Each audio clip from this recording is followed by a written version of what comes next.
같이 합독하겠습니다. 6절부터 9절입니다. 시작. 오라 너희는 북방 땅에서 도피할지어다. 여호와의 말씀이니라. 이는 내가 너희를 하늘 사방에 바람같이 흩어지게 하였음이니라. 여호와의 말씀이니라. 바벨론 성에 거주하는 시온, 이제 너는 피할지니라. 만군의 여호와께서 이같이 말씀하시되 영광을 위하여 나를 너희를 노력한 여러 나라로 보내셨나니 너희를 범하는 자는 그의 눈동자를 범하는 것이라. 내가 손을 들어 위에 움직인즉 그들이 자기를 섬기던 자들에게 노략거리가 되리라 하셨나니 너희가 만군의 여호와께서 나를 보내신 줄 알리라. 아멘. 바벨론을 떠나라라는 제목으로 말씀을 증거하도록 하겠습니다. 계속해서 2장은 이제 세 번째 환상이죠. 측량줄을 잡은 이제 환상에 이어서 하나님의 이제 이스라엘 백성을 향한 이제 선포의 내용이 나오고 있습니다. 당시 이제 시대 상황이 이제 바벨론이 멸망을 했습니다. 이제 바벨론이 멸망을 해서 페르시아 이제 고레스 칙령을 통해서 이제 이스라엘 백성들이 본국으로 돌아오게 되었습니다. 그런데 오늘 6절 말씀에 보니까 오호라 너희는 북방 땅에서 도피할지어다라고 그렇게 여호와 하나님께서 이스라엘 백성을 향해서 호소하고 있어요. 이 얘기는 바벨론 70년이 이제는 지났습니다. 이제 바벨론이 멸망당했어요. 하나님이 정한 그런 70년의 시간. 그러니까 이스라엘 백성이 하나님께 죄를 범하였고 이제 그것을 통해서 죄값을 치르는 거죠. 죄값을 치르고 다시 신앙의 새로운 모습을 이제는 변화되기 위하여서 이제 70년의 시간이 갔어요. 그 문제는 70년의 시간이 갔으면 계속 바벨론에 있으면 안 되거든요. 본국으로 고레스 칙령을 통해서 이스라엘 백성들에게 선택권이 주어졌습니다. 바벨론에 살래 아니면 다시 예루살렘으로 돌아갈래? 선택권이 이제 주어졌습니다. 그렇다면 여러분은 어떻게 해야 되죠? 당연히 예루살렘으로 돌아가야죠. 왜냐하면 그것은 하나님께서 정하신 땅이잖아요. 하나님께서 예배하라고 정하신 그 땅이잖아요. 예루살렘 성이 무엇이냐? 바로 예배의 처소거든요. 바벨론에서 무슨 예배의 처소가 있겠습니까? 그러니 이제는 바벨론에서 돌아와야 되는데 문제는 일부만 돌아왔다는 거예요. 일부만. 그게 문제라는 거죠. 6절 한번 볼게요. 6절 같이 한번 읽어보겠습니다. 시작. 오호라 너희는 북방 땅에서 도피할지어다. 여호와의 말씀이니라. 아멘. 네, 보시면 북방 땅이 바벨론을 의미하고 있습니다. 자, 7절도 볼게요. 바벨론 성에 거주하는 시온아 이제 너는 피할지니라. 자, 6절과 7절을 동일하게 얘기하는 거예요. 너희는 북방 땅에서 도피할지어다. 7절은 바벨론 성에 거주하는 시온아 이제 너는 피할지어다. 바벨론에서 나와야 되는데 안 나오는 거야. 안 나오는 거. 70년의 시간 동안에 나름대로 이제 바벨론에서 터를 잡고 살았어요. 항상 어딜 가든지 유대인들, 지금은 유대인들이죠. 머리가 좋아요. 장사수단이 좋아서 어딜 가든지 돈을 많이 벌어요.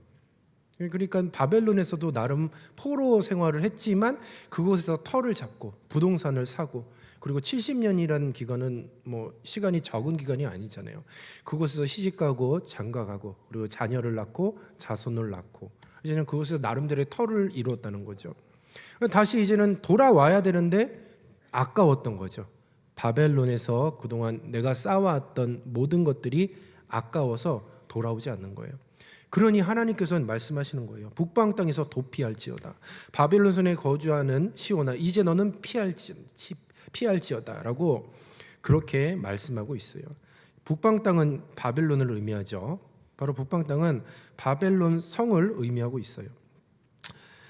자, 여기서 우리가 한 가지 기억해야 될 것이 있습니다. 그것은 바로 신앙, 그러니까 그리스도인의 정체성이 무엇인지예요. 그리스도인의 정체성. 여러분, 그리스도인의 정체성이 도대체 뭡니까? 정체성. 여러분 그리스도인이잖아요. 정체성이라는 게 뭔가 세상 사람들과 다름을 의미하는 건데 뭐가 달라요? 세상 사람들과 다름이 있어야 돼요. 다름이. 오늘 말씀해 보면 북방 땅에서 돌아오라고 하거든요. 항상 하나님의 백성의 정체성은 예배 중심의 삶을 살아야 돼요. 예루살렘 성은 하나님의 임재가 거하는 곳, 하나님의 임재가 있는 곳입니다. 그곳에서 하나님을 예배하는 곳이에요. 이유는 없어요. 딱 그 한 가지입니다.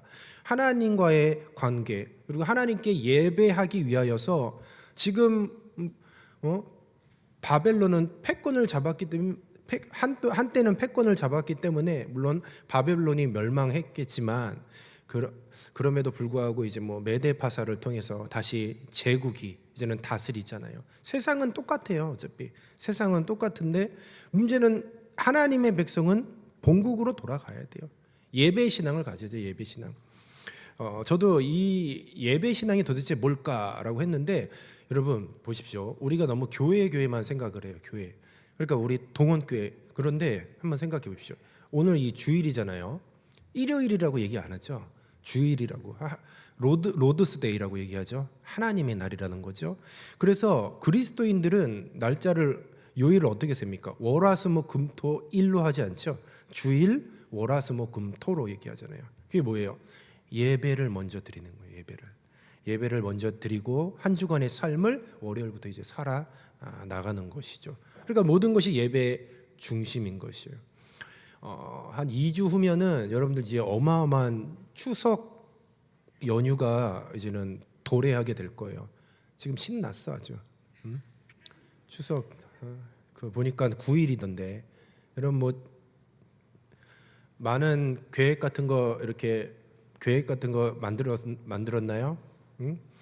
그리스도인의 정체성은 딴 게 아니에요. 추석 명절이다 하면은 여러분 만약에 우리에게 선택권이 있다. 추석 명절인데 그때 제가 알기로 연합 예배 드리는 걸 알고 있어요. 2부 3부. 그리고 청년 예배 어떻게 해야 돼? 추석 명절인데 청년 예배. 만약에 저한테 선택권이 있다면 어떻게 할까요? 여러분 저기 예배 어떻게 해야 됩니까? 예배 9일이니까 어디 또 저기 놀러 가야 되고 그럽니까? 아니죠. 일단은 여러분 우리가 명절도 중요한데 우리가 명절을 보내는 것도 결국은 신앙생활을 더 잘하기 위해서 보내는 거예요. 그때 너무 젊음을 불살아서 너무 무리하지 마세요. 탈락. 차라리 그때 좀 쉬세요. 군대 가면 내가 이해가 안 됐어요. 잠이면 잠이라고 하는데 전투 휴식이래요. 전투 휴식. 그냥 뭐 취침 이러면 되는데 전투 휴식. 왜냐면 군대의 정체성은 싸우는 거거든요. 밥 먹는 것도 밥 먹는 건 그냥 식사네요. 자는데 전투 취침이래요. 왜냐면 더 잘 자서 전투력을 상승하기 위해서 전투 취침을 하는 거죠. 우리 마찬가지예요. 우리는 삶의 모든 것이 예배 중심의 삶을 살아야 돼요. 나한테 물어보지 마세요. 목사님 명절에 예배 드리나요? 안 드리나요? 나한테 물어보지 마세요. 솔직히 자율에 맡기셨는데 담임 목사님께서 청년 뭐 예배 자율에 그럼 예배는 드립니다, 여러분. 명절에도 예배는 드려요. 그러니까 예배 꼭 드리고 어디 뭐 놀러 가시든지 예배 드리고 저 친척네 가시든지 꼭 그렇게 해주기를 부탁을 드리도록 하겠습니다. 아멘이십니까? 그래요, 여러분. 예배 중심이에요. 왜냐면 그것밖에는 없거든요. 우리가 세상 사람과 다른 게 뭐가 있나요? 없어요. 예배 중심으로 사는 게 그게 다예요. 그리고 그게 최선. 그리고 그게 생명이라는 거예요. 하나님을 늘 갈망하고 하나님과의 늘 관계 속에서 하나님 우선주의로 그리고 하나님과 우리가 소통을 하면서 그렇게 살아나가는 것, 그것이 그리스도인의 정체성이죠. 그래서 우리가 여러분 자격증 따는 것, 우리가 직장 생활하는 것, 이런 것들도 단순히 우리가 어떤 뭐 성공을 하고 뭐 세상 사람들에게 인정받고 거기서 끝나면 안 돼요. 어떻게 하면 우리가 세상에, 그러니까 바벨론이죠. 세상은 바벨론 속에서 살아가면서 우리가 예배 공동체로서 신앙을 지키면서 또 죽어가는 한 생명을 우리가 구원할 수 있는, 우리가 전도할 수 있는 그런 항상 생각을 가지고 있어야 돼요. 그러니까 모든 삶이 항상 예배 중심이어야 되고 전도 중심이어야 되고 늘 하나님의 관계 속에서 그렇게 생각을 해야 되는 겁니다. 왜냐하면 여러분, 하나님의 백성들, 이게 하나님의 백성이잖아요. 우리가 신앙 공동체고, 지금 주일날 그러니까 하나님의 백성으로서 정체성을 가지고 있는 사람 수백만 명이 예배드리고 있거든요. 수백만 명이. 그들의 삶은 다 다르고 뭐 사는 것도 다르고 뭐 성격도 다르고 직업도 달라요. 근데 공통점이 하나 있다면 주님 앞에 바로 이 거룩한 성일 머리를 조아리며 찬송하고 예배하는 것, 바로 그 공통점이 있다는 거죠. 여러분, 바로 이 신앙 공동체 안에서 우리가 소속이 돼야 돼요. 소속이 돼야 돼요. 왜냐하면 그래야 하나님의 보호를 받을 수가 있기 때문입니다. 오늘 말씀에 보면 눈동자라고 얘기가 나와요. 8절 말씀에 보면 만군의 여호와께서 이같이 말씀하시되 영광을 위하여 너희를 노력한 여러 나라로 보내셨나니 너희를 범하는 자는 그의 눈동자를 범하는 것이라. 보십시오. 하나님은 아무나 사랑하시는 것이 아니라 하나님은 예배하는 신앙 공동체를 사랑하신다고요. 누가 하나님께서 눈동자같이 그렇게 지키시고 보호하시냐? 바로 우리 예배 공동체를 사랑하신다는 거죠. 그렇기 때문에 오늘 이 자리에 나온 우리 공동체를 하나님께서 사랑하시는 줄로 믿습니다. 그래서 이제는 여러분, 우리는 하나님이 우리를 눈동자같이 이렇게 지키고 계세요. 그래서 누가 우리 얘기를 해하고 누가 우리 신앙 공동체를 업신여기고 그리고 공격하고 막 비방한다고 하면 하나님께서 가만히 놔두지 않으세요. 하나님께서 반드시 만약에 우리가 원수가 생겼어, 우리를 막 괴롭혀, 하나님의 백성을, 그럼 하나님께서 반드시 심판하신다는 거예요. 그런데 여러분, 우리가 잘 생각을 하지 않고 이게 막 마음에 와닿지 않아요. 아니, 원수가 도대체 우리를 뭘 공격을 해? 응? 원수가 우리를 하나님의 백성을 왜 공격해? 하는데 이제는 공격할 날이 이제는 왔습니다. 이제는 여러분 공격할 날이 왔어요. 이제 얼마 안 남았어요. 이제 제가 이제 강대에서 설교하다가 이제 뭐 동성애 차별금지법 얘기하면 이제 경찰 와서 잡아가는 시대 이제 곧 왔다고요. 이제 얼마 안 남았어요, 여러분. 진짜 만약에 내가 이렇게 설교하다가 잡아가면 여러분도 어떡할 거예요? 응? 어떡할 겁니까? 냅둘 거예요, 그냥? 나 잡아가는데? 같이 기도하고 안 돼요! 하고 좀 막아주고 그렇게 해야 되잖아요. 왜냐하면 우리는 신앙 공동체이기 때문에. 하나님께서는 우리를 눈동자같이 지키시는데 우리 정체성이 있는 그리스도인의 백성이어야지 눈동자처럼 지켜주시지, 우리가 막 개판으로 살고 예배 신앙으로 살지 않고 예배 중심으로 살지 않는데 무슨 그게 신앙 공동체입니까? 그래서 여러분, 우리는 예배 신앙으로 살아야 돼요. 예배 신앙. 그것만이 우리의 생명이, 그것만이 우리의 생명. 그래서 추석에 많은 스케줄이 있지만 내가 어떻게 하면 신앙이 무너지지 않을까, 그런 계획도 좀 세워야 될 것 같습니다. 너무 막 방탕하고 너무 완전히 무너져서 그래서 꼭 명절 때 되면은 코가 빠져서 오는 청년이 있어요. 죄 많이 져가지고 술 진탕 먹고 와서 이렇게 회개하고, 그것보다는 오히려 이런 명절을 통해서 다시 한번 우리의 몸과 마음을 좀 쉼을 얻고 그리고 더 후반기를 열심히 사역할 수 있는 그런 계기가 돼야 하잖아요. 그러니까 그런 것들도 어떻게 예배 중심으로 사느냐, 어떻게 예배 중심으로 사느냐에 달려 있다라는 거예요. 9절 말씀에 보면 내가 손을 그들 위에 움직인즉 그들이 자기를 섬기던 자들에게 노략거리가 되리라 하셨나니 너희가 만군의 여호와께서 나를 보내신 줄 알리라라고 말씀하고 있습니다. 계속해서 하나님의 백성을 보호하는 내용이에요. 여기서 내가는 하나님일 수가 있고 또 메시아일 수가 있어요. 하나님이라고 이렇게 생각을 한다면 내가 손을 그들 위에 움직인다고 했어요. 그들이 자기를 섬기던 자들에게 노략거리가 된다. 그러니까 하나님의 백성을 괴롭히는 자들을 향해서 하나님께서 손을 그들 위에 움직인다는 거예요. 이 움직인다라는 게 뭐냐면 위협이에요. 위협적인 행동을 얘기하는 겁니다.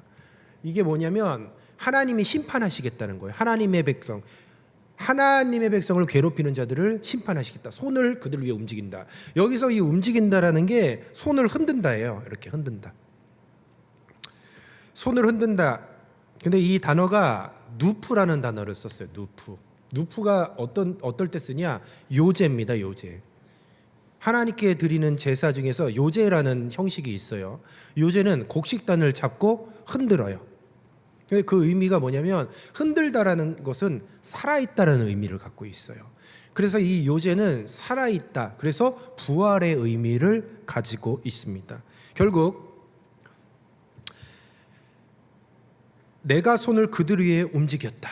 이게 뭐냐면 하나님이 심판하시는 거예요. 위협을 하시는 거예요. 하나님의 백성을 괴롭히는 자들에게. 그래서 이렇게 흔드시는데 그것이 심판인데, 여러분 이것을 한번 마지막 때, 우리가 부활이라고 했잖아요. 부활이란 마지막 때에 재림의 주님이 오실 그때에 우리가 다 부활을 하죠. 여기서 그리스도인의 정체성을 가지고 있는 사람이 부활을 하는 거예요. 예배 중심의 삶을 사는 바로 그리스도인들이 부활을 하는 거예요. 그런 영광스러운 모습으로 변화되는 것이죠. 그래서 심판이라는 개념은 세상 사람들에게는 재림의 주님이 오실 때가 심판이에요. 그런데 그리스도인의 정체성을 가지고 있는 사람은 재림의 주님이 오실 때의 부활이에요. 부활이라고요. 우리가 그 부활의 몸은 아프지가 않아요. 몸이 아프지가 않아요. 병들지도 않고, 그리고 영광스러운 모습이에요. 우리가 다 그렇게 변화되어야 될 줄로 믿습니다. 여러분, 우리의 목적, 우리의 초점이 어디에 맞춰져야 되냐? 이 땅에서 잘 먹고 잘 사는데 초점이 맞추는 게 아니라 우리가 부활에 초점을 맞춰야 돼요. 제가 지난번에 말씀드렸죠. 세상 최고의 권력자 3명이 모이니까 무슨 얘기합니까? 150년 사는 거 얘기하고 있어요. 그 장기 이식해가지고 150년, 시진핑이랑 푸틴이랑 김정은 이렇게 모여갖고 150년 동안 살 방법이 있대요. 그게 뭐냐? 장기 이식하는 거죠. 그러면 그 장기 이식은 누구 것 빼다가 하는 거예요. 그 나쁜 사람들이지. 150살 살아서 뭐 하게. 그 사람들은 그냥 그렇게 생각하는 거예요. 확실히 다르죠. 우리랑은. 우리의 초점은 부활에 맞춰 있는데 그 사람은 어떻게 하면 이 땅 가운데서 어떻게 잘 먹고 잘 살고 호의호식할까? 겨우 150년이야. 겨우 150년. 우리는 영생을 소유하고 있는데요. 이렇게 다르다는 거예요. 우리가 이런 정체성을 가지고 살아야 되는 것이죠. 우리 사랑하는 청년 여러분, 하나님께서는 우리 하나님의 백성을 지켜주시고 보호하여 주시는 거예요. 반드시 지켜주시고 보호하여 주십니다. 그리고 하나님의 손을 그들 위에 움직인다라고 말씀하고 있어요. 그것을 통하여서 심판하시고 또 우리를 부활로 이끌어 주신다는 것이죠. 바로 그것이 우리의 목적이고 우리의 최종 종착지예요. 종착지. 오늘 저 가사에 보니까 천국 얘기하더만, 천국에서 하나님과 함께 산다, 뭐 이런 내용이 있었던 것 같은데요. 여러분, 근데 진짜 천국 가고 싶으세요? 제가 지난번 제자훈련 때 솔직하게 한번 얘기해봐서 천국 가고 싶냐고. 근데 천국을 그렇게 사모하지 않는 청년들이 있는 것 같아요. 왜냐면 여러분, 천국은 어떤 곳이냐면 천국에는 말씀이 있을까요? 없을까요? 성경책. 성경이 있을까요? 없을까요? 성경 안 읽어도 돼. 왜냐면 말씀이신 그분이 직접 계시니까 성경 안 읽어도 돼. 완전 좋잖아요. 진짜 천국이 지금.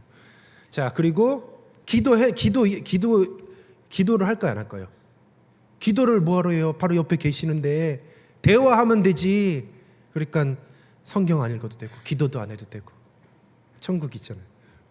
그럼 뭐 해야 돼요? 평생 동안 영원토록 찬송해야 돼. 찬송. 그러니까 천국 가기 싫다는 거예요. 영원토록 찬송하는 거 힘들다고. 그런데 그때는 좀 다르다는 거죠. 우리가 생각하는 그런 게 아니에요. 우리가 성경에서 천국에 대해서 좀 묘사를 하고 있는데 이게 그냥 묘사를 한 거지 묘사할 방법이 없어. 천국은 묘사할 방법이 없는 거예요. 그러니까 그냥 보석으로 만들었다 그냥 이렇게 적어 놓은 거지. 여러분, 천국 가봤습니까? 우리의 마지막 최종 목적지는 천국이에요. 천국. 천국을 가기 위해서 우리가 이렇게 신앙생활을 하는 것이죠. 말씀을 정리하도록 하겠습니다. 우리 사랑하는 비지아너스 청년 여러분, 북방 땅에서 나와야 돼요. 여러분들은 북방 땅에서 그러니까 너무 세상에서 허우적거리면 안 돼. 여러분, 천국 누가 가는지 아세요? 주님께서 야 가자, 나랑 같이 천국 가자 이럴 때 세상 것이 너무 아까워. 내가 누리고 있는 게 너무 귀해. 그래서 그거를 못 놓는 거예요. 그러면 천국 못 가는 거예요. 여러분, 예수님이 야 이제 시간이 됐다, 나랑 같이 천국 가자라고 했을 때 내가 움켜쥐고 있는 거, 내 통장에 있는 돈 다 이렇게 놓을 수 있어요? 이제 다 놓을 수 있어요? 모든 걸 다 포기하고 하나님만 바라보면서 정말 하나님 한 분만으로 만족하면서, 그게 천국이지 않습니까? 근데 너무 아까워. 내가 가지고 있는 거, 누리고 있는 거. 그리고 이 세상의 어떤 락들, 그렇게 너무 아까워. 그러면 정체성이 없는 거예요. 정체성.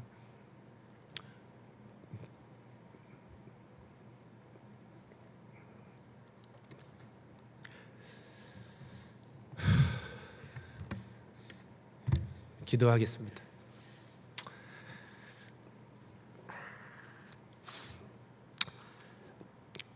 하나님 감사합니다.